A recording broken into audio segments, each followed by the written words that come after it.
नमस्कार दोस्तों, सपनों का मनोविज्ञान शुरू से ही मनुष्य के लिए कौतूहल का विषय रहा है। दार्शनिकों, वैज्ञानिकों और मनोचिकित्सकों ने अपने अपने ढंग से इसकी व्याख्या की है।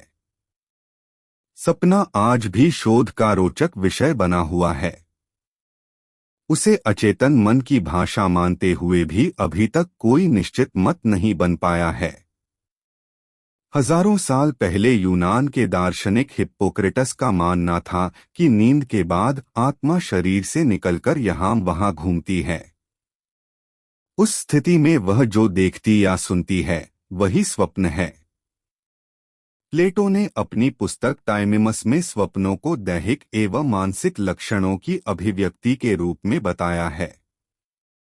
अरस्तु ने लिखा है कि मनुष्य ही नहीं, भेड़, बकरियां, गाय, कुत्ते और घोड़े आदि भी सपने देखते हैं।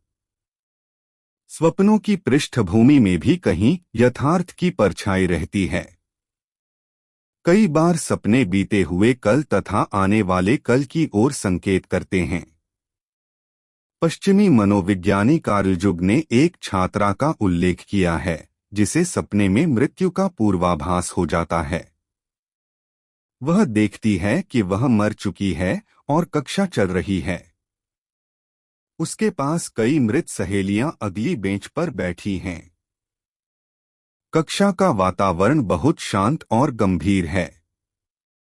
उसे आभास होता है कि वह स्वयं शिक्षक है और मरने के तुरंत बाद लोगों को अपने जीवन का वृतांत सुना रही है।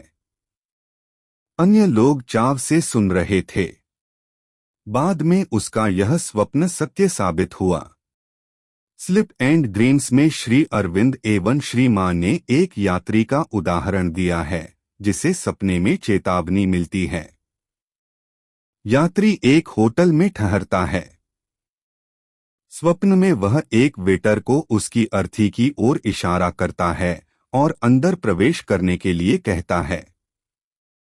सुबह कमरे से बाहर आते समय उसे वही लड़का दिखता है। वैसे ही वस्त्र पहने हुए लिफ्ट की ओर संकेत कर रहा था। यात्री जब लिफ्ट की ओर जाने ही वाला था कि अचानक लिफ्ट टूट गई और उसमें सवार सभी लोग मारे गए। स्वप्न विश्लेषक J.R. ब्लैंड ने प्रसिद्ध शासक नौशेर खां के ऐसे ही एक सपने का जिक्र किया है। नौशेर खां ने सपने में देखा कि वह सोने के पात्र में मदिरा पान कर रहा है। उसी पात्र में एक काले कुत्ते ने भी शराब पी। उसने अपने मंत्री बुजुर्ग मिहिर को अगले दिन बुलाकर स्वप्न सुनाया और विश्लेषण चाहा। मंत्री ने जो विश्लेषण बताया उसके अनुसार उसकी प्रिय रानी के पास कोई काला दास है, वह उसका प्रेमी है। यह बात अंततः सही निकली। गौतम बुद्ध के जन्म से पूर्व उनकी माता महामाया ने स्वप्न देखा था कि 6 दांतों वाले हाथी ने उनके शरीर में प्रवेश किया है। स्वप्न शास्त्रियों ने इसकी व्याख्या करते हुए बताया था कि जन्म लेने वाला शिशु या तो चक्रवर्ती सम्राट होगा या महान संत। भविष्य में यह बात सत्य हुई। महावीर के जीवन में अस्थिग्राम के शूलपाणी मंदिर में रात के अंतिम प्रहर में देखे गए ऐतिहासिक स्वप्न का उल्लेख है। महावीर ने स्वप्न में पिशाच की मौत, सफेद पंछी, कोयल, फूलों के 2 हार, बैल, कमल के फूलों का सरोवर, समुद्र, रवि की किरणें, बाहों में लिपटा पर्वत तथा मेरु पर्वत की चढ़ाई देखी। उसी गांव के ज्योतिषी ने 9 स्वप्नों का विश्लेषण किया और बताया था। 2 फूलों के हार वाले एक स्वप्न का विश्लेषण महावीर ने स्वयं बताया था कि यह गृहस्थ और संन्यास दोनों में विश्वास जगाने का बोध है। वैज्ञानिक आविष्कारों एवं साहित्यिक रचनाओं में सपनों की भूमिका को देखा जा सकता है। नील वोहर की परमाणु संरचना और फ्रेडरिक द्वारा बेंजाइन की रसायन रचना की खोज इसके उदाहरण हैं। हेनरी फेहर के अनुसार सृजनशील व्यक्ति सपनों में अपनी समस्याओं के समाधान खोजते हैं।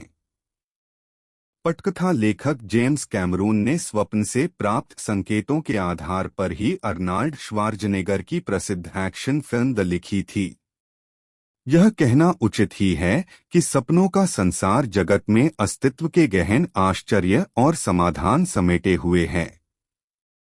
आवश्यकता है समझने और समाधानों के रचनात्मक उपयोग की, जिससे कि यह मात्र कौतूहल एवं आश्चर्य भर न रहकर जीवन की गुत्थियों को हल कर लेने वाला एक सशक्त माध्यम बन सके।